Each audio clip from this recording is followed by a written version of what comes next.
محمد اللہم صلی علی محمد و آل محمد وعجل فرجہم۔ بسم اللہ الرحمن الرحیم۔ ہمارا حکمتوں کا سلسلہ جاری ہے۔ حکمت جناب امیر المومنین حضرت علی ابن ابی طالب، جو نہج البلاغہ کا تیسرا حصہ ہے، جو حکم مولائے کائنات نے، جو اصول زندگی مولائے کائنات نے بیان فرمائے ہیں، ان پر ہماری گفتگو جاری ہے۔ پچھلی مرتبہ حکمت نمبر 11 آپ کے سامنے بیان ہوئی۔ حکمت نمبر 14 کو آج بیان کریں گے، کیونکہ حکمت نمبر 12 اور 13 وہ حکمتیں ہیں کہ جو انتہائی واضح ہیں اور ان پر شاید گفتگو کی یا ان کو کھولنے کی اتنی ضرورت پیش نہیں آئی، اس لیے میں نے ان حکمتوں کو بطور درس اسے اوپن کرنے کے لیے، کھولنے کے لیے اس کا انتخاب نہیں کیا، کیونکہ وہ حکمتیں بالکل سادہ تھیں۔ حکمت نمبر 12 جس میں امیر المومنین حضرت علی بن ابی طالب فرماتے ہیں کہ جب تمہیں تھوڑی بہت نعمتیں حاصل ہوں تو ناشکری سے انہیں اپنے تک پہنچنے سے پہلے بھگا نہ دو، بالکل واضح ہے۔ اور حکمت نمبر 13 جس میں امام علی علیہ السلام بیان فرماتے ہیں کہ جسے قریبی چھوڑ دیں اسے بیگانے مل جائیں گے۔ اس لیے ان حکمتوں کو سرنامہ نہیں بنایا یا اس حکمتوں کو کھولنے کی ضرورت پیش نہیں آئی کہ انتہائی واضح اور جامع حکمتیں تھیں کہ جو ہمارے سامنے مولا کائنات کی یہ موجود تھی۔ وہ حکمتیں کہ جن کو تھوڑی سی وضاحت کی ضرورت ہوتی ہے، ہم جیسے ہم لوگوں کو ذہنوں کو سمجھنے کے لیے ان کو تھوڑا سا کھولنا پڑتا ہے، تھوڑی سی واضح کرنا پڑتا ہے۔ تو کوشش کی ہے کہ ان حکمتوں کو ہم لیں اور اس کو اپنے لیے، ہم سب کے لیے اس کو واضح کیا جائے، اس کو تھوڑا سا کھولا جائے۔ حضرت علی ابن ابی طالب حکمت نمبر 14 نہج البلاغہ میں بیان فرما رہے ہیں کہ ما کلو مفتون یعاقب۔ امام علی فرماتے ہیں کہ ہر فتنے میں پڑ جانے والا قابل عتاب نہیں ہوتا۔ ہم اپنی زندگیوں میں پریشانیوں میں گرفتار ہوتے ہیں، پریشانیوں کا شکار ہوتے ہیں اور تقریباً پریشان رہتے ہیں۔ ہماری زندگی کا بہت بڑا حصہ ہے جو پریشانیوں میں گزرتا ہے۔ ہم ان پریشانیوں کا جو حل ہے وہ ایسے لوگوں سے ان پریشانیوں کا حل تلاش کرتے ہیں کہ جو آلریڈی خود ہی پریشانیوں میں مبتلا ہوتے ہیں، یعنی جو خود مشکلوں میں مبتلا ہوتے ہیں۔ ہم ان لوگوں کے پاس اپنی مشکلات کے حل کے لیے جا رہے ہوتے ہیں، جبکہ ہمیں ایسی شخصیت کے پاس یا ایسے کسی کے پاس اپنی پریشانیوں کے حل کے لیے جانا چاہیے کہ جو پریشان نہ ہو، یعنی کہ جس کو وہ تمام پریشانیاں نہ ہوں بلکہ پریشانیوں کا وہ حل جانتا ہو۔ بالکل اسی طریقے سے ہے کہ جیسے ایک شخص ہے، وہ گھٹنوں کا مریض ہے۔ گھٹنوں، ہمارے یہاں تو ویسے ہی رواج ہے کہ ڈاکٹرز کے کم جاتے ہیں، پیروں فقیروں کے ہم لوگ زیادہ جاتے ہیں۔ تو اب ایک مریض ہے جس کو گھٹنوں میں تکلیف ہے یا ریڑھ کی ہڈی میں تکلیف ہے، اس کو ایسا کوئی مسئلہ ہے، تو جب وہ جاتا ہے کسی عامل کے پاس تو وہ اس کے پاس اپنی مشکل لے کے جاتا ہے کہ میرا یہ مسئلہ ہے، اس مسئلے کو میرے آپ حل کر دیجئے۔ اب وہ جو مشکل لے کر گیا ہے، جا کر دیکھتے ہیں تو وہ عامل خود آلریڈی چیئر پر ہوتا ہے، ویل چیئر پر ہوتا ہے وہ بیٹھا ہوا۔ مطلب جس کی اپنی جو مشکل نہ حل کر سکے، وہ کسی دوسرے کی مشکل کیا حل کر سکے گا؟ جیسے بہت سے عامل بیٹھے ہوتے ہیں کہ آپ کو اتنا امیر بنا دیں گے، اتنا کبیر بنا دیں گے، اور آپ کے پاس دولت آ جائے گی، آپ کے پاس مال آ جائے گا، آپ کے پاس پیسہ آ جائے گا۔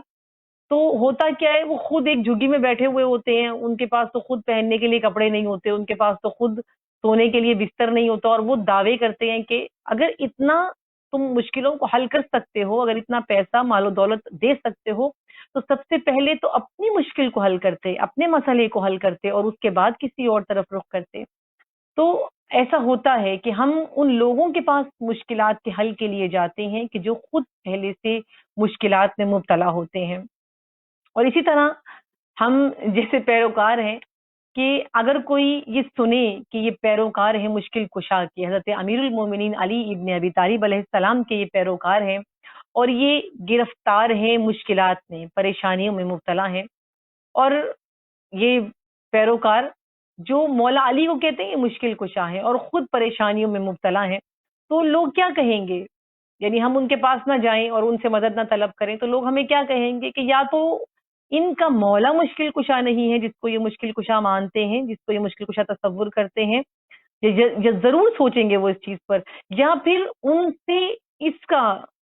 تعلق ویسا نہیں ہے کہ جیسا ہونا چاہیے۔ تو اس میں تو کوئی شک ہے ہی نہیں کہ بے شک مولا کائنات حضرت علی بن ابی طالب مشکل کشا ہیں، ان کی مشکل کشائی میں شک نہیں ہے. مسئلہ کہاں ہے؟ مسئلہ ہمارے رابطے میں ہے، مسئلہ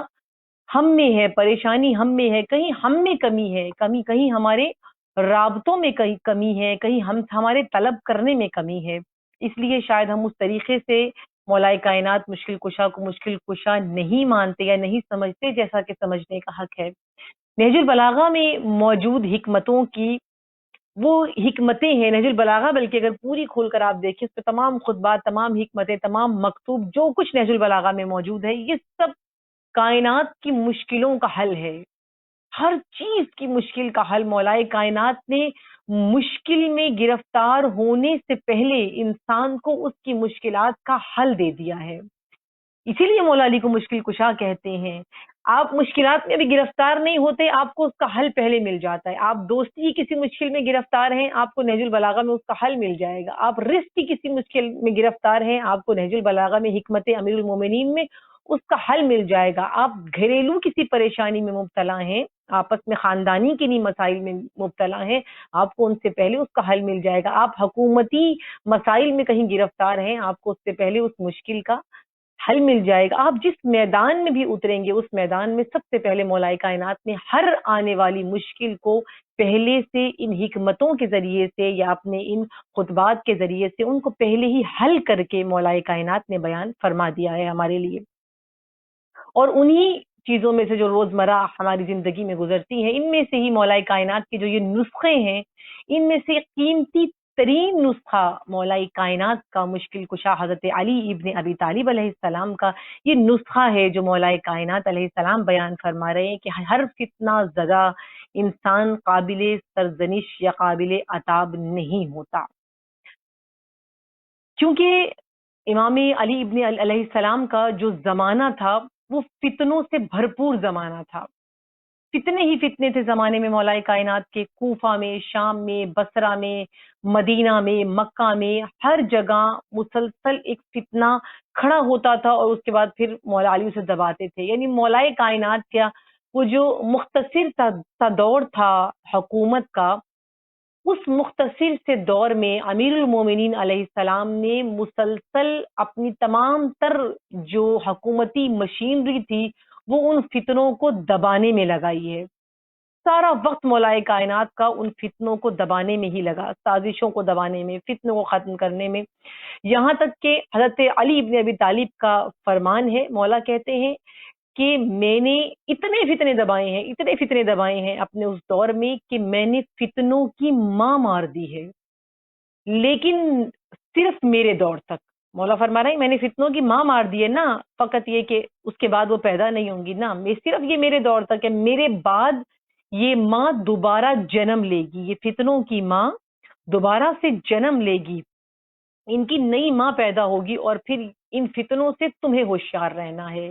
ان فتنوں میں تمہیں بابصیرت رہنا ہے، ان فتنوں میں تمہیں اپنی بصیرت کا مظاہرہ کرنا ہے، ان فتنوں میں تمہیں بتانا ہے کہ علی جو تمہیں راز بتا کر چلے گئے ہیں، علی علیہ السلام جو آپ کو زندگی کی حقیقتیں بتا کر چلے گئے ہیں، آپ علی علیہ السلام جو آپ کو فتنوں سے بچنے کا، فتنوں سے دور رہنے کا یا فتنوں سے آگاہی کا جو راز بیان کر کے گئے ہیں، وہ اس بصیرت سے کام لینے کی، ان چیزوں سے کام لینے کی ضرورت ہے. اور بلکہ مولائے کائنات کی جو پہلی حکمت ہے، انہی حکمتوں سے جو مفتی جعفر حسین صاحب نے ترجمہ کیا ہے، اس میں جو پہلی حکمت انہوں نے بیان کی ہے مولائے کائنات کی، وہ یہی فتنوں سے متعلق حکمت ہے، جس میں حضرت علی ابن ابی طالب علیہ السلام فرماتے ہیں کہ فتنوں کے دنوں میں فتنوں کو دودھ نہ پلاؤ اور فتنوں کو سواری مت دو، یعنی ابن لبون بن جاؤ. مولائے کائنات فرماتے ہیں اونٹنی کا بچہ بن جاؤ. فتنے کے دنوں میں جو فتنے برپا ہو رہے ہوتے ہیں تو ان دنوں کوئی ایسا کام انجام نہ دو کہ نہ اسے دودھ پلاؤ نہ اس کو جو ہے اپنے اوپر سواری کرنے دو، ابن لبون بن جاؤ. وہ نہج البلاغہ میں ہے کہ ظاہر ہے فتنہ، اور یہ بھی نہج البلاغہ، فتنہ ماں کے پیٹ سے جنم لیتا ہے، پیدا ہوتا ہے. بچے جیسے بچہ پیدا ہوتا ہے نا عورت کے ہاں، جس طرح بچہ پیدا ہوتا ہے، بالکل اسی طرح فتنہ بھی ماں کے شکم سے پیدا ہوتا ہے. یعنی فتنے کی بھی ایک ماں ہوتی ہے، اور اس کی ماں کیا ہوتی ہے؟ فتنے کی ماں امیر المومنین فرما رہے ہیں کہ فتنے کی ماں جہالت ہوتی ہے، فتنے کی ماں حماقت ہوتی ہے، فتنے کی ماں بے وقوفی ہوتی ہے. فتنے کی ماں مفاد پرستی ہوتی ہے، فتنے کی ماں حب دنیا ہوتی ہے، فتنے کی ماں خود پرستی ہوتی ہے، یہ فتنے کی مائیں ہیں۔ یہ سب جو فتنے کی مائیں ہیں، یہ کوئی بھی ایک صفت یا تمام کے تمام صفات جب جمع ہو جائیں، یعنی حب ریاست بھی آ جائے، حب دنیا بھی آ جائے، اور جہالت بھی آ جائے، حماقت بھی آ جائے، مفاد پرستی بھی آ جائے، خواہشات بھی آ جائیں، جس کے اندر یہ سب کچھ جس کی کھوپڑی میں جمع ہو جائے تو اس کھوپڑی سے فتنہ نکلنا شروع ہو جاتا ہے۔ یہ ماں ہے فتنے کی، یہاں سے فتنہ نکلنا شروع ہوتا ہے، فتنہ پیدا ہونا اس کھوپڑی سے، فتنہ پیدا ہونا شروع ہو جاتا ہے جاہلوں کی کھوپڑی سے، جو حماقت کرتے ہیں ان کی کھوپڑی سے یہ فتنہ پیدا ہوتا ہے، اور پھر یہ فتنہ شیرخوار ہوتا ہے۔ جب یہ جنم لیتا ہے، جب یہ پیدا ہوتا ہے، جب یہ ابھرتا ہے تو یہ فتنہ شیرخوار ہوتا ہے، یعنی دودھ پینے والا فتنہ ہوتا ہے، ابھی چھوٹا ہوتا ہے، بچپنا ہوتا ہے اس کا، اس کو پھر کچھ لوگ دودھ پلاتے ہیں، اور جو اس کو دودھ پلاتے ہیں، امام علی علیہ السلام فرماتے ہیں کہ جو اس کو فتنے کی ابتدا میں، اس کے جنم کے بعد، اس کے شیرخوارگی کے دنوں میں جو اس کو دودھ پلاتے ہیں، سب سے پہلے یہ فتنہ جوان ہو کر ان کو اپنی لپیٹ میں لے لیتا ہے، ان کو اپنی گرفت میں لے لیتا ہے، ان کے گرد محاصرہ کر لیتا ہے، ان کو اپنے حصار میں لے لیتا ہے، اور اس کے بعد پھر انہی پر جو پہلا حملہ ہوتا ہے یا پہلا اٹیک ہوتا ہے، یہ انہی کے اوپر ہوتا ہے۔ امام فرماتے ہیں فتنوں کے دور میں ابن لبون بن جاؤ، یعنی اونٹنی کا بچہ بن جاؤ۔ اونٹنی کا بچہ جو سواری کے کام بھی نہیں آتا، نہ اس پہ وزن ڈال سکتے ہیں، نہ اس پر انسان سوار ہو سکتا ہے، اور ظاہر ہے کہ ابھی بچہ ہے تو وہ دودھ بھی نہیں دے سکتا۔ یہ حکمران، یہ سیاستدان، یہ اہل منبر، یہ کون ہوتے ہیں؟ یہ اس کو دودھ پلانے والے ہوتے ہیں۔ یعنی فتنوں کے دور میں جو فتنے کو دودھ پلاتا ہے، جو مولا کائنات جس نہج سے بیان کر رہے ہیں، مولا بیان کیا کر رہے ہیں، کون ہوتے ہیں کہ جو اس کو دودھ پلاتے ہیں؟ یہ حکمران، یہ سیاستدان، یہ اہل منبر، یہ دودھ پلاتے ہیں۔ اور پھر یہ فتنہ سواری کس پر کرتا ہے؟ دودھ پلانے والے یہ ہوتے ہیں ملا، قوم کے وڈیرے، قوم کے بڑے، قوم کے حکمران، اور ان کو سواری کون کرتا ہے؟ ان کو سواری کون دیتا ہے؟ عوام۔ عوام ان فتنوں کو اپنے دوش پر سوار کرتی ہے، عوام کے ذریعے سے یہ فتنے ان کے دوش پر سوار ہو کر اور پھر یہ پھیلتے ہیں۔ یہ لوگ جو مذہب کے پیشوا بن جاتے ہیں، یہ لوگ جو فتنوں کو دودھ پلاتے ہیں اور پوری امت کو اپنی، ظاہر ہے پھر جب یہ جوان ہوتا ہے تو پھر پوری امت کو اپنی لپیٹ میں، اپنی گرفت میں لے لیتا ہے۔ اور مولا کائنات یہی پیشن گوئی کر کے گئے تھے۔ مولا کائنات نے فرمایا تھا کہ میرے بعد تمہارے اوپر ایک ایسا زمانہ آئے گا کہ جب اندھے کور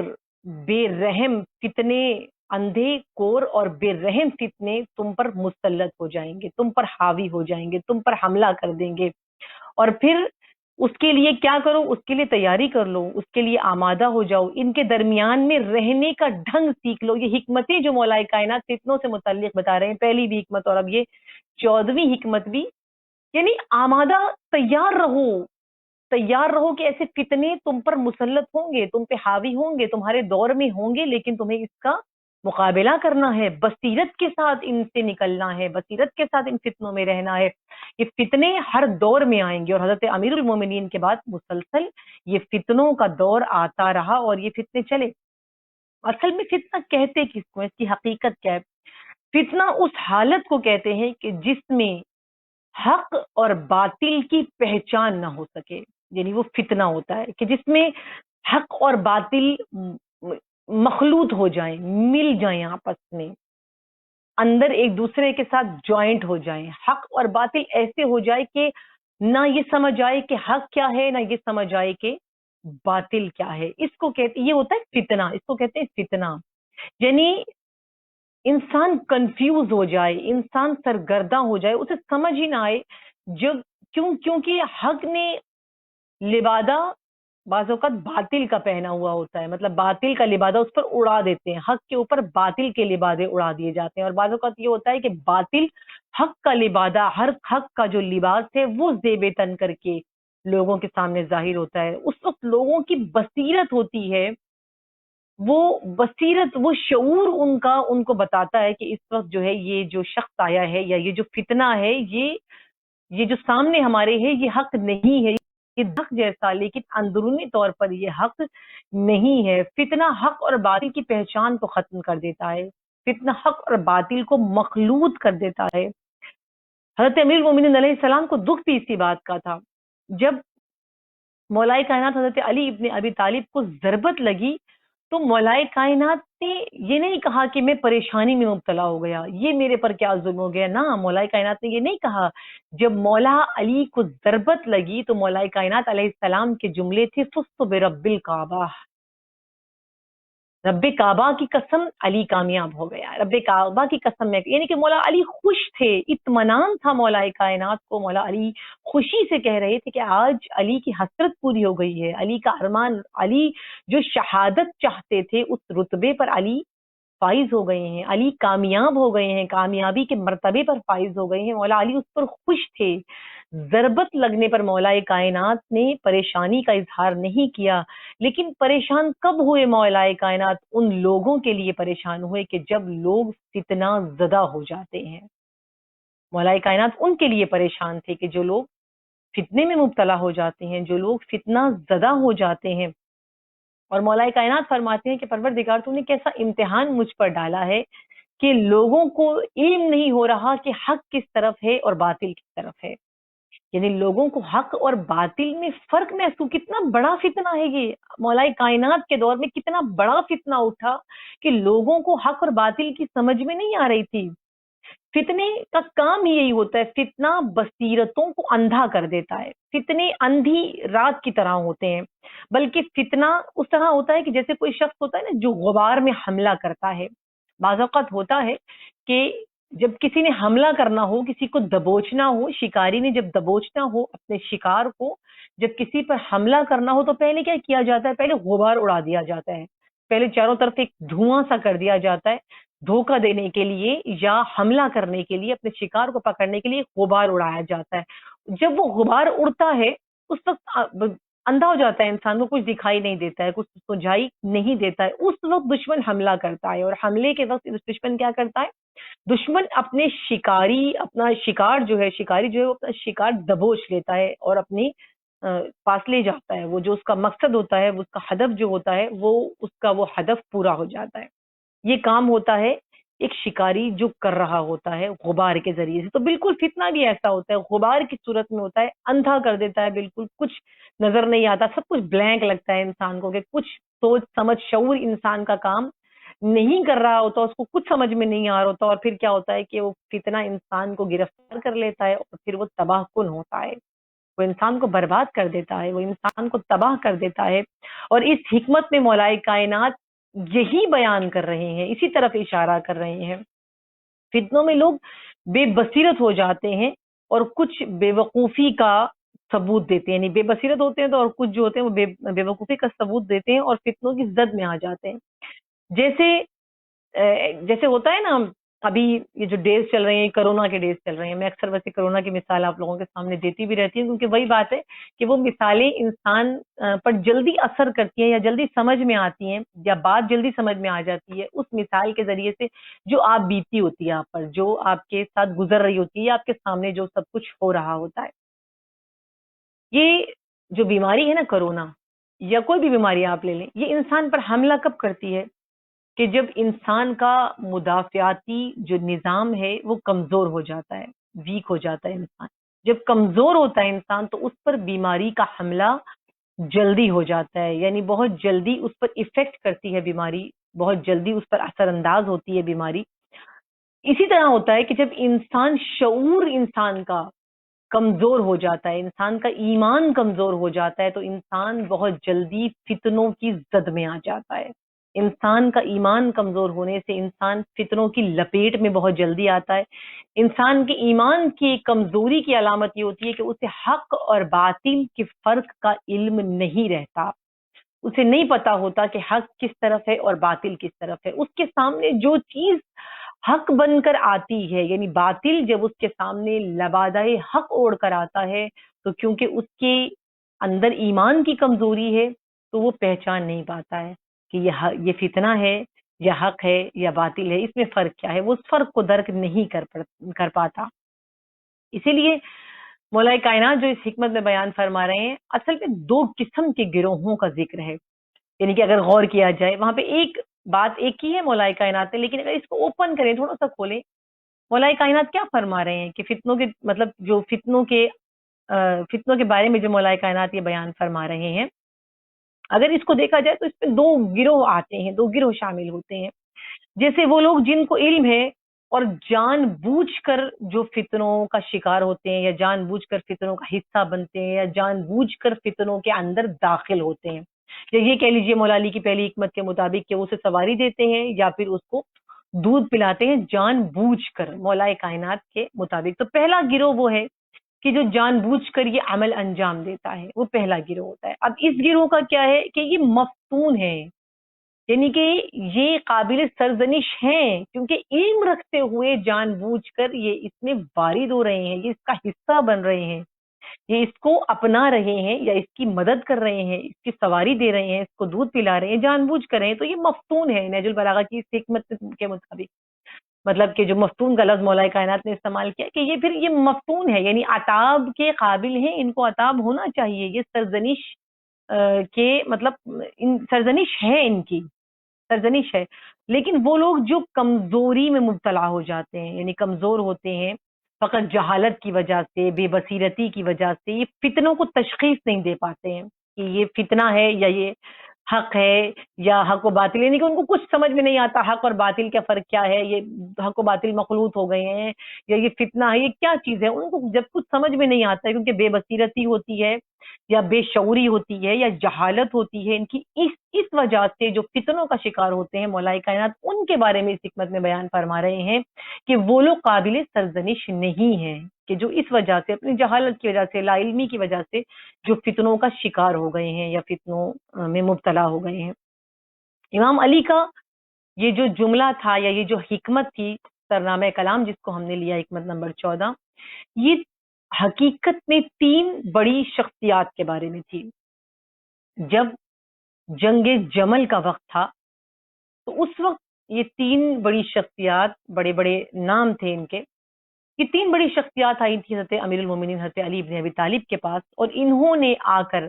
حضرت علی علیہ السلام سے کہا تھا کہ ہم کسی کا ساتھ نہیں دیں گے. مطلب اس وقت جو صورت جنگ جمل کے لیے ظاہر جو صورت حال بنی تھی، تو اس وقت انہوں نے آ کر کہا تھا کہ ہم سے یہ توقع مت رکھنا کہ ہم آپ کا ساتھ دیں گے. انہوں نے کہا تھا کہ ہم کسی کا بھی ساتھ نہیں دیں گے، نہ ہم فریق بنیں گے، یعنی نہ ہم ان کا ساتھ دیں گے نہ ہم آپ کا ساتھ دیں گے، ہم کسی کا ساتھ نہیں دیں گے. یعنی یہ وہ لوگ تھے جو فتنے میں مبتلا ہو گئے تھے، جن کو حق اور باطل کے فرق کا مطلب چونکہ حق اور باطل ملا ہوا تھا سمجھ میں ان کو نہیں آ رہا تھا. تو تب امام علی علیہ السلام نے یہ جملہ کہا تھا ان کو کہ تم وہ فتنہ زدہ ہو کہ تمہاری سرزنش نہیں ہے. اب یہ جملے کیوں کہے؟ میں نے بھی بیان کیا نا، ایک وہ طبقہ ہے جو جان بوجھ کر شامل ہوتا ہے، فتنے کا حصہ بنتا ہے، اس کی سرزنش ہے. ایک وہ طبقہ ہے جو جہالت کی بنیاد پر فتنوں میں شامل ہوتا ہے، مولا کہتے ہیں ان کی سرزنش نہیں ہے. لیکن ایک وہ طبقہ ہے جو سب کچھ جانتا ہے، سب کچھ علم رکھتا ہے، یعنی اس کو یہ بھی پتا ہے یہ حق ہے، اسے یہ بھی پتا ہے یہ باطل ہے، اسے فرق کا بھی، اسے سب کچھ پتا ہے، سارا کچھ پتا ہے، لیکن پھر بھی وہ حق کا ساتھ نہیں دیتے، وہ حق کے ساتھ نہیں ملتے، حق کا ساتھ نہیں دیتے. تو ان کے بارے میں مولا کائنات نے اس وقت ان سے کہا کہ تم وہ فتنہ زدہ ہو کہ تمہیں سرزنش نہیں، تمہاری سرزنش نہیں ہے. اب یہ کیوں کہا؟ قابل عتاب نہیں ہے کیا کہ وہ ساتھ بھی نہیں دے رہے ہیں، اور کیا ان کو نہیں معلوم ہے؟ کیونکہ یا تو اس وجہ سے انکار قصور نہیں ہے، یا پھر اس لیے کہ فتنہ، یعنی کہ وجہ کیا ہے کہ فتنہ اتنا رچ بس گیا ہے تمہارے وجود کے اندر، اتنا زیادہ مخلوط ہو گئے ہو تم فتنوں کے اندر، اتنے عادی ہو گئے ہو تم فتنوں کے، اتنا زیادہ فتنہ پروری تمہارے اندر آ گئی ہے کہ اس کی وجہ سے تم پر کسی بھی سرزنش کا اثر نہیں ہوتا، کسی بھی نصیحت کا تم لوگوں پہ اثر نہیں ہوتا. اس لیے تمہیں کچھ بھی کہنا فضول ہے، تمہیں کچھ بھی نہیں کہنا چاہیے، کیونکہ تم فتنہ زدہ ہو چکے ہو، تم لوگوں کے اندر رچ چکے ہیں یہ فتنے، بس چکے ہیں یہ فتنے. اس لیے تمہیں یہ نہیں کہہ سکتے کہ تم جہالت کی بنیاد پر ہو نا، تم پر سرزنش کا اثر نہیں ہے، تم پر کسی نصیحت و وصیت کا اثر نہیں ہے. اور بعض اوقات ہوتا ہے کہ انسان بے حس ہو جاتا ہے، انسان اتنا بے حس ہو جاتا ہے کہ انسان پر نصیحتیں اثر نہیں کرتی، معصوم کا کلام انسان پر اثر نہیں کرتا، خدا کا کلام انسان پر اثر نہیں کرتا. بعض اوقات انسان اتنا سخت دل ہو جاتا ہے، اتنا زیادہ سخت ہو جاتا ہے، اتنا یا پھر اتنا زیادہ گناہ میں انسان مبتلا ہو جاتا ہے کہ جس کی وجہ سے انسان پر کسی نصیحت و وصیت کا، کسی معصوم کا یا قرآن کا، کسی بھی قسم کا، کسی نبی کا، کسی اولیاء کا، کسی کی بات کا کوئی اثر انسان پر نہیں ہوتا جب انسان بے حس ہو جاتا ہے، جب انسان کی ایسی صورتحال ہو جاتی ہے۔ اور پروردگار عالم نے رسول اکرم صلی اللہ علیہ وآلہ وسلم کو بھی یہی فرمایا تھا کہ اے رسول، وہ رسول جو رسول فصیح ہے، جو رسول بلیغ ہے، جس کی گفتگو فصیح و بلیغ ہے، ان سے کہا کہ اے رسول، بے حس دیواروں کے ساتھ اپنے آپ کو تھکاؤ مت۔ کہ بے حس دیواریں، یہ بے حس ہو گئے ہیں، ان کے دل سخت ہو چکے ہیں، ان کے ساتھ اپنے آپ کو نہ تھکاؤ، ان کو سمجھاؤ یا نہ سمجھاؤ، ان پر کسی قسم کا اثر نہیں ہوگا، ان پر کوئی فرق نہیں پڑتا، ان کو سمجھاؤ نہ سمجھاؤ، یہ بے حس ہو چکے ہیں، ان کا سلسلہ جو ہے حس کا، سمجھنے کا، سوچنے کا جو ہے وہ اتنے زیادہ رچ بس چکے ہیں، یہ گناہوں میں اتنے زیادہ ان کے دل بیکار اور مردہ ہو چکے ہیں کہ ان پہ کسی چیز کا اثر نہیں ہو سکتا۔ اسی طرح بنی اسرائیل کے بارے میں نا کہ بنی اسرائیل، تم پر موسیٰ کی بات کا اثر کیوں نہیں ہوتا؟ اے قوم بنی اسرائیل، تم پر کیوں موسیٰ کی بات کا اثر نہیں ہوتا؟ کیوں؟ کیونکہ تمہارے دل سخت ہو گئے ہیں۔ اور قرآن نے تشبیہ دی ہے کہ پتھر کی طرح سخت نہیں، بلکہ قرآن نے تشبیہ دی کہ تمہارے دل پتھر سے زیادہ سخت ہو گئے ہیں۔ کیوں؟ کیونکہ پتھر پر جب آپ مطلب پانی ڈالتے رہیں، مسلسل پتھر پر جب پانی ڈالتا ہے تو ایک وقت آتا ہے کہ پتھر میں سوراخ ہو جاتا ہے، پتھر پھر ٹوٹ جاتا ہے، پتھر میں پھر سوراخ ہو جاتا ہے، لیکن خدا کہہ رہا ہے کہ اے قوم بنی اسرائیل، تم پر موسیٰ کی بات کا اثر کیوں نہیں ہوتا؟ کیونکہ تمہارے دل جو ہیں وہ پتھر سے بھی زیادہ سخت ہو چکے ہیں۔ اب وہ دل جو پتھر سے زیادہ سخت ہو چکا ہو، اس کے اوپر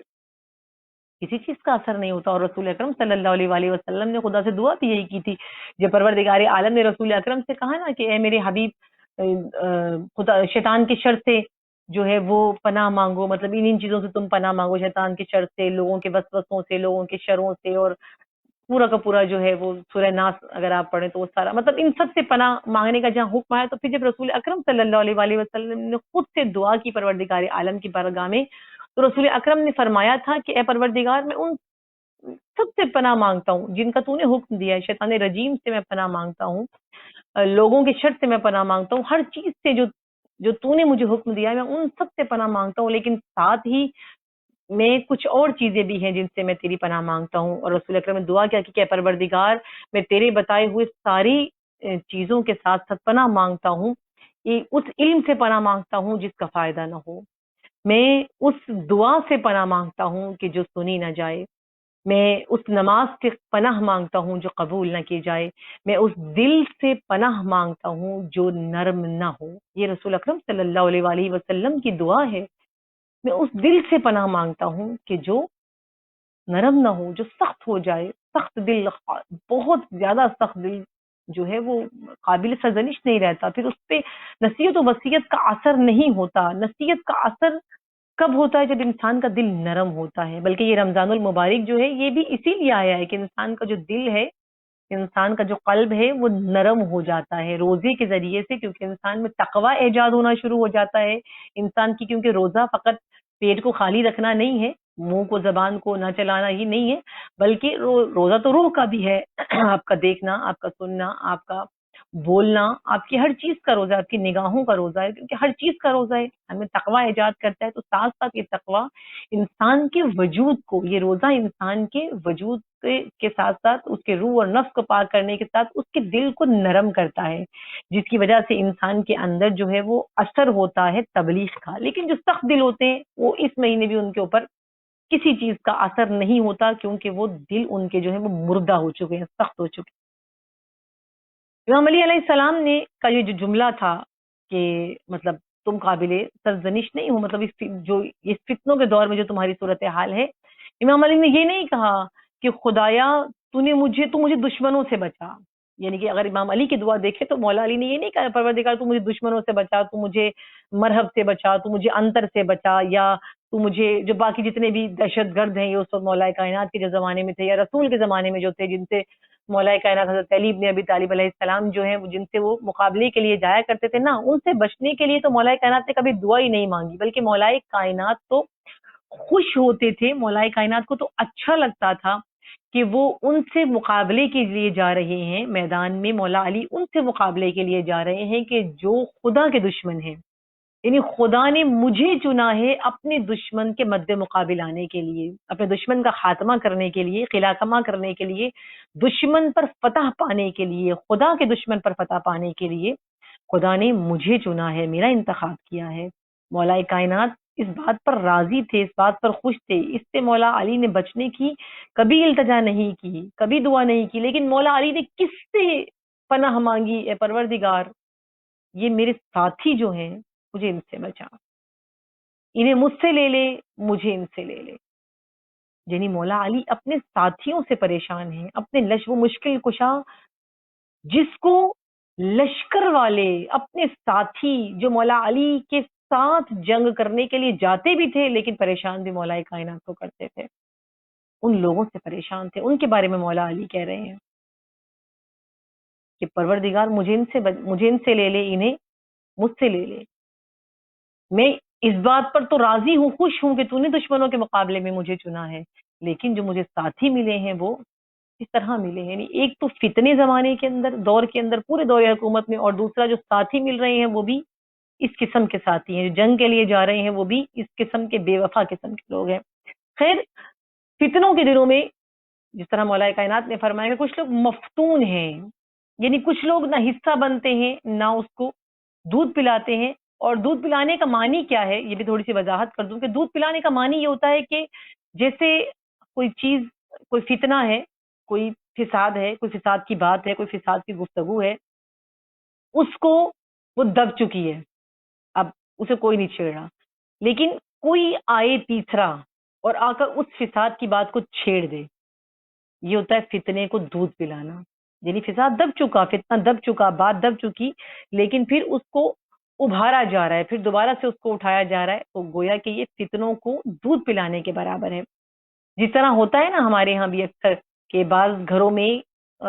مسائل ہو جاتے ہیں، پریشانیاں ہو جاتی ہیں، غصہ بھی انسان کو آ جاتا ہے، تو وہ پھر ایک دم غصہ آتا ہے، غبار اٹھتا ہے، اور پھر وہ آہستہ آہستہ کیا ہوتا ہے کہ وہ نرم ہو جاتا ہے، دب جاتا ہے۔ اب وہ فرض کیا دو بھائیوں میں ہے یا آپس میں گھریلو کسی بھی خواتین میں لڑائی ہے یا کوئی مسئلہ ہے، کوئی مسائل ہے، اب وہ فتنہ جو ہے وہ آپس میں اٹھا ہے، مطلب ایک جو ہے وہ فساد یا لڑائی کوئی اٹھی ہے، لیکن پھر کیا ہوا ہے کہ وہ ایک دم سے وہ دب گئی ہے۔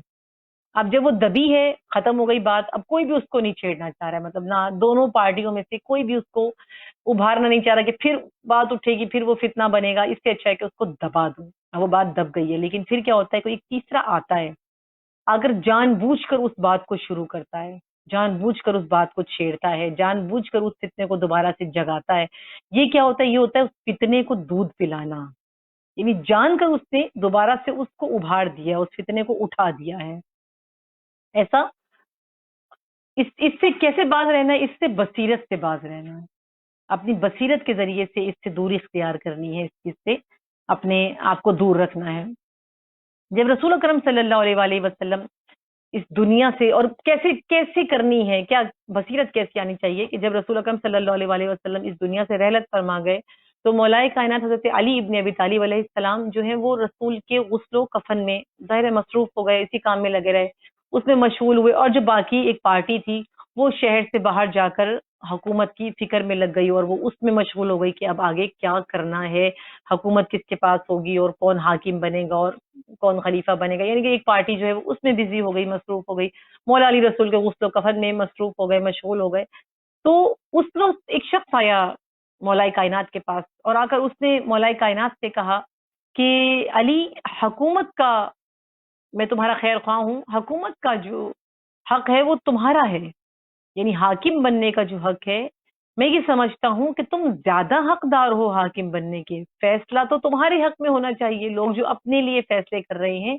یہ وہ وقت ہے کہ جب تمہارے حق میں فیصلہ ہونا چاہیے۔ اس وقت مولا کائنات نے اس کو سر سے پاؤں تک دیکھا، اور سر سے پاؤں تک دیکھ کر مولا کائنات نے کہا کہ تم کب سے مسلمان ہو گئے، تم کب سے میرے خیر خواہ ہو گئے، تم مسلمان ہی کب ہوئے تھے؟ مجھے تو نہیں یاد کہ تم نے کبھی اسلام کو قبول بھی کیا ہے۔ آج تم میرے خیر خواہ ہو رہے ہو. یعنی ایک شخص جو فتنے کو ابھارنے کے لیے آیا ہے، یہ بصیرت علی ابن ابی طالب ہے کہ مولا کائنات نے اس کو کس انداز سے جواب دیا ہے کہ تم کب سے مسلمان تھے. میں نے تو تمہیں نہیں دیکھا کہ تم کب مسلمان ہوئے، اور تم میرے جو میرے دشمن تھے تو میرے خیر خواہ تم کیسے ہو گئے. تو کچھ لوگ ہیں کہ جو اپنی بصیرت کے ذریعے سے، اپنی فراست کے ذریعے سے، اپنے فہم کے ذریعے سے فتنوں کا حصہ نہیں بنتے، اور یہی مولا کائنات چاہتے ہیں کہ فتنوں کا حصہ نہ بنو، نہ فتنوں کو دودھ پلاؤ، نہ فتنوں کو سواری دو. فتنے کے اندر کیونکہ کبھی بھی ایسا نہیں ہوتا کہ آپ فتنے کے اندر کود کر کہیں کہ میں فتنہ ختم کرنے کے لیے آیا ہوں. جیسے گھروں پہ جو مسائل ہوتے ہیں، فسادات ہوتے ہیں، سارا کچھ ہوتا ہے، لوگ سمجھتے ہیں کہ اس کے اندر بس جھگڑے کے اندر کود جاتے ہیں، اور بس پھر وہ مسائل مزید جو ہے وہ بھڑکا رہے ہوتے ہیں، اور اس کو مزید جو ہے وہ پش اپ کر رہے ہوتے ہیں پیچھے سے کہ ہاں ٹھیک کہہ رہے ہو، تم بھی ٹھیک کہہ رہے ہو. تو اس سے کیا مسائل ہوتے ہیں کہ وہ جو ہے وہ فتنہ مزید بڑھتا ہے ختم ہونے کی بجائے.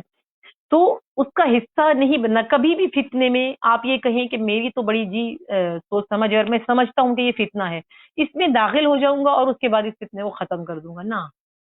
مولا کی اگر حکمت دیکھیں اور مولا کائنات جو اس مشکل سے آپ کو نکال رہے ہیں، تو ساتھ ہی مولا کائنات جو مشکل کا حل بتا رہے ہیں وہ یہی بتا رہے ہیں کہ فتنے میں داخل نہیں ہونا.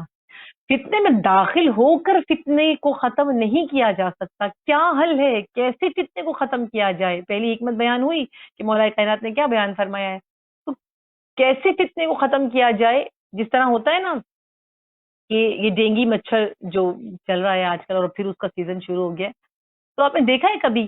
کہ یہ ڈینگی مچھر کا اب کہیں کہ اس کا علاج کیا ہے، یا اس کا علاج کرانا ہے، یا اس پر تحقیق کرنی ہے، تو کیا ہوگا کہ آپ پہلے اس کو کٹوائیں گے اور پھر لوگوں کو آگاہی دیں گے آپ. یعنی کہ فرض کیا کہ میں نے اس سے بچاؤ کا کسی کو بتانا ہے، تو پہلے میں کٹواؤں اور کٹوانے کے بعد میں بتاؤں کہ دیکھیں یہ نقصانات ہیں اس کے. نہ، ایسا نہیں ہوتا. فتنے میں کود کر آپ فتنے کے بارے میں نہیں بتا سکتے. اسی طرح ڈینگی سے کٹوا کر آپ یہ نہیں بتا سکتے کہ یہ نقصانات ہیں اس کے. نہ، آگاہی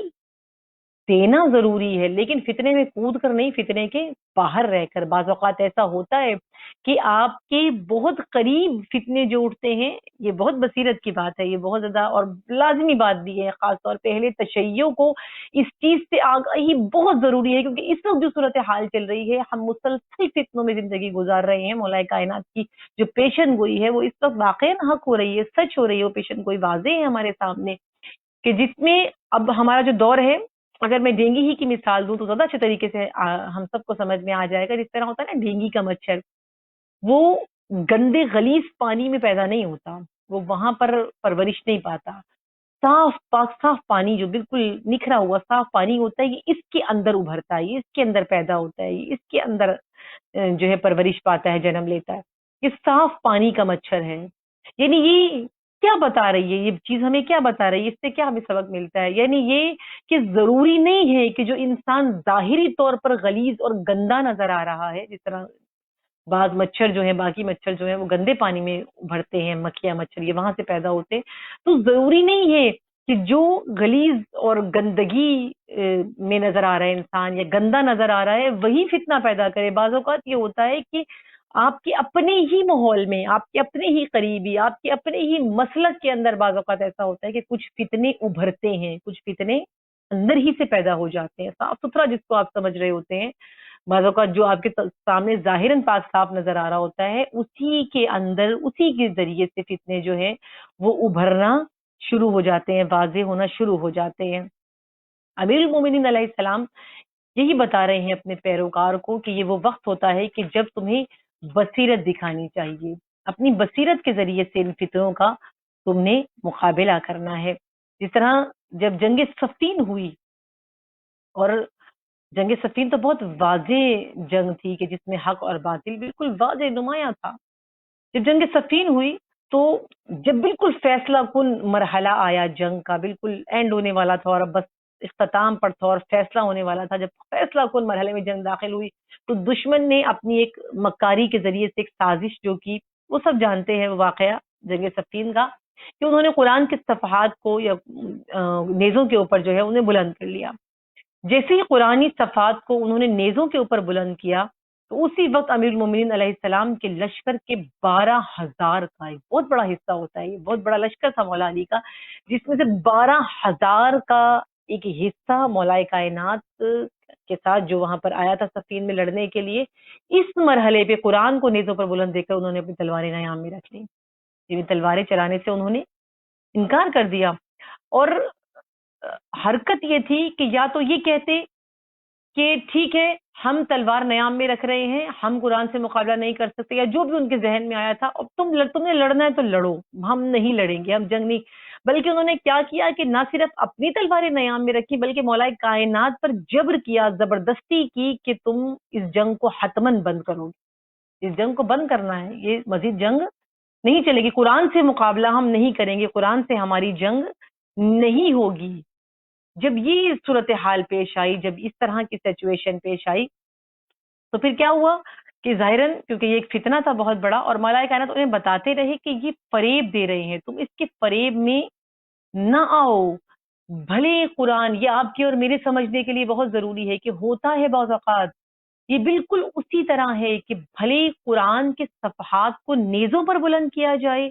یا قرآنی آیات کو ممبروں پر توڑ مروڑ کے بیان کیا جائے، بالکل سیم ہی ہے، ایک ہی جیسا ہے، ان کو توڑ مروڑ کے ان کے معنی بدل بدل کر ان کو بیان کیا جائے یا ان کو نیزوں پر بلند کیا جائے، یہ دونوں فریب ہیں، یہ دونوں فتنہ ہے۔ اس وقت بصیرت کی ضرورت ہوتی ہے ہمیں، اس وقت ہمیں ان فتنوں سے دوری اختیار کرنی چاہیے۔ اب کیا ہوا جب وہ لشکر مولا کائنات سے مطلب جدا ہوا، جدا ہونے سے مراد یہ کہ انہوں نے تلواریں نیام میں رکھی، لڑنے سے انکار کیا اور جبر کیا مولا کائنات سے کہ آپ بھی نہیں لڑیں گے۔ اس وقت جو مالک اشتر تھے، جو مولا کائنات کے سپاہ سالار تھے، جناب مالک اشتر نے کہا کہ اس وقت یہ صورتحال ہے کہ جو ایک تیغ کے شکار پہ ہے، مطلب جو یہ میرا جو فتنہ جو سامنے کھڑا ہوا ہے، یہ میری ایک تیغ کے نشانے پر ہے، بس ایک تیغ کا جو ہے وہ باقی ہے، اور اس کے بعد یہ فتنہ ختم ہو جائے گا، مارا جائے گا، مر جائے گا، یہ فتنہ ہمیشہ کے لیے ختم ہو جائے گا۔ شامی لشکر، کیونکہ مالک اشتر کا کہنا تھا کہ شامی لشکر کو مارنا اتنا مشکل نہیں ہے، یہ تو میرے تیغ کے نشانے پر ہے، اس کا کوئی مسئلے والی بات نہیں ہے، لیکن جو یہ فتنہ ہے، اصل میں حقیقت جو ہے اس فتنے کو ختم کرنا ہے، تو یہ تو بالکل ایک قدم کے فاصلے پر ہے، بس فتنہ ختم ہونے والا ہے، مجھے تھوڑا سا موقع دیجیے۔ لیکن اس وقت کیا کیا اس لشکر نے جو مولا کائنات پر سختی کر رہا تھا، جبر کر رہا تھا، اور جو ہے لڑنے کے لیے آمادہ بھی نہیں تھا اور لڑنے بھی نہیں دے رہا تھا، اس وقت ان لوگوں نے اپنی بے بصیرتی سے کیا کہا کہ مالک اشتر کو واپس بلایا جائے، اور مالک اشتر روتے ہوئے مولا کائنات کے پاس آئے، اور مولا کائنات کے پاس آ کر مالک اشتر نے روتے ہوئے کیا فرمایا کہ میرے مولا، میں آپ کو منہ دکھانے کے قابل نہیں ہوں کہ مالک اشتر کی زندگی میں میرے ہوتے ہوئے، مالک اشتر کے موجود ہوتے ہوئے، زندہ ہوتے ہوئے آپ کو یہ دن دیکھنا پڑا، یعنی اتنا بڑا فتنہ اس دن ختم ہو جاتا، لیکن بے بصیرتی، لوگوں کی، عوام کی جہالت، اور جس کی وجہ سے یہ دن مولا کائنات کو دیکھنا پڑا، اور یہ ہوتا ہے بے بصیرتی کی وجہ سے دین کو بہت زیادہ نقصان ہوتا ہے۔ اور پھر ان لوگوں نے یہاں پر اکتفا نہیں کیا،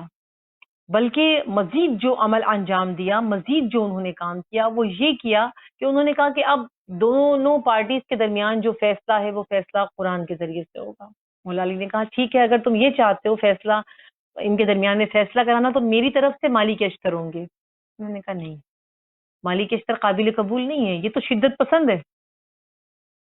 مالک اشتر کو کہا کہ یہ شدت پسند ہے، اس کو ہم شامل نہیں کریں گے، یہ نہیں۔ انہوں نے اپنی طرف سے بندہ چنا، اپنی طرف سے وہ شخص چن کر، نمائندہ چن کر انہوں نے بھیجا، اور وہ شدید ناکام ہو کر، وہ ان کا جو نمائندہ تھا وہ ناکام ہو کر واپس آیا۔ اور پھر آخر جو اینڈ ہوا وہ کس بات پر ہوا، یعنی یہ سب کچھ جو بتانا ضروری ہے وہ اسی، کیونکہ ہم اس دور سے گزر رہے ہیں۔ جب یہ سب کچھ ہوا، آخر میں انہوں نے حرکت کیا کی، اس لشکر نے، انہوں نے کہا کہ ہم سب نے بہت بڑی غلطی کی ہے، ہم سب سے گناہ ہو گیا ہے، اب ہم سب جو ہے وہ کافر ہو گئے ہیں، ہم سب کو اللہ سے معافی مانگنی چاہیے۔ چلو معافی مانگنے کی بات تھی تو خود معافی مانگتے نہ، بلکہ وہ رسول اکرم صلی اللہ علیہ وآلہ وسلم کے وصی علی ابن ابی طالب کے پاس گئے اور جا کر مولا علی سے کہا کہ تم بھی معافی مانگو، تم بھی استغفار کرو، تم بھی توبہ کرو۔ وہ علی ابن ابی طالب جو وصی رسول ہیں، جو ولی خدا ہیں، اللہ کے ولی ہیں، وہ علی جو جانشین پیغمبر ہیں، وہ علی جو اس وقت حاکم ہیں تم پر، وہ علی جو امام اول ہے، اس علی سے جا کر کہ جو حق و باطل کا سب سے بڑا فرق کرنے والا ہے، وہ علی جس کے بارے میں رسول اکرم نے کہا کہ جدھر جدھر علی جاتا ہے ادھر ادھر حق جاتا ہے، علی حق کے ساتھ ہے، حق علی کے ساتھ ہے، جس کے بارے میں رسول اکرم یہ کہہ چکے ہیں، ان سے کہہ رہے ہیں کہ آپ بھی معافی مانگیے، آپ بھی توبہ کیجیے، آپ بھی استغفار کیجیے۔ وہ جو پروردہ ہے آغوش رسول اکرم صلی اللہ علیہ وآلہ وسلم کا، ان سے جا کر کہہ رہے ہیں۔ اور یہ ہوتا ہے، پیروکار کی بے بصیرتی ہمیشہ سے تشیع کو نقصان پہنچاتی رہی ہے۔ ہمیں یہاں پر سمجھنے کی ضرورت ہے، ہمیں یہاں پر بصیرت کی ضرورت ہے۔ پیروکار کی بے بصیرتی علی مولا جیسے امام کو خون کے آنسو رلا دیتی ہے اگر بصیرت سے کام نہ لیا۔ یہی اگر نیزوں پر قرآن کے صفوں کے دھوکے میں لوگ آ جائیں تو کیا ہوتا ہے؟ جب آپ قرآن کے دھوکے میں ان صفے جو نیزوں پر بلند کرتا ہے دشمن یا فتنہ، جب یہ فتنہ کھڑا ہو جاتا ہے تو پھر کیا ہوتا ہے کہ وقت ایسا آتا ہے کہ جب علی کے سر نوکے نیزہ پر بلند ہو جاتے ہیں۔ جب ان فتنوں سے بے بصیرتی سے عوام گزرتی ہے تو ایک دن علی کے سر، آل رسول کے سروں کو نیزے پر بلند دیکھتا ہے انسان۔ یہ وقت ہوتا ہے کہ جب ہمیں ضرورت ہوتی ہے فریب کے نیزوں سے بچنے کے لیے۔ بابصیرت امام کو بے بصیرت پیروکار نہیں چاہیے، بابصیرت امام کو بابصیرت پیروکار چاہیے، صاحب علم پیروکار چاہیے، بہترین پیروکار چاہیے۔ مالک اشتر جیسے، عثمان بن حنیف جیسے، محمد ابن ابی بکر جیسے، یہ وہ لوگ ہیں کہ جو فتنوں کو دودھ نہیں پلاتے، فتنوں کو سواری نہیں دیتے، فتنوں میں کود کر فتنوں کو ختم نہیں کرتے، تب تک رہے مولا علی کے ساتھ، فتنوں کی آگاہی لوگوں کو دیتے رہے، فتنوں کے بارے میں لوگوں کو بتاتے رہے، فتنوں سے دور لوگوں کو کرنے کی کوشش کرتے رہے، مولا علی کے پیروکار بن کے مولا کائنات علیہ السلام کے مسلسل ساتھ رہے۔ اور بعض اتنے گہرے نشے میں مبتلا تھے کہ جن کو پتا ہی نہیں تھا کہ ہو کیا رہا ہے۔ اس وقت آپ کو اور مجھے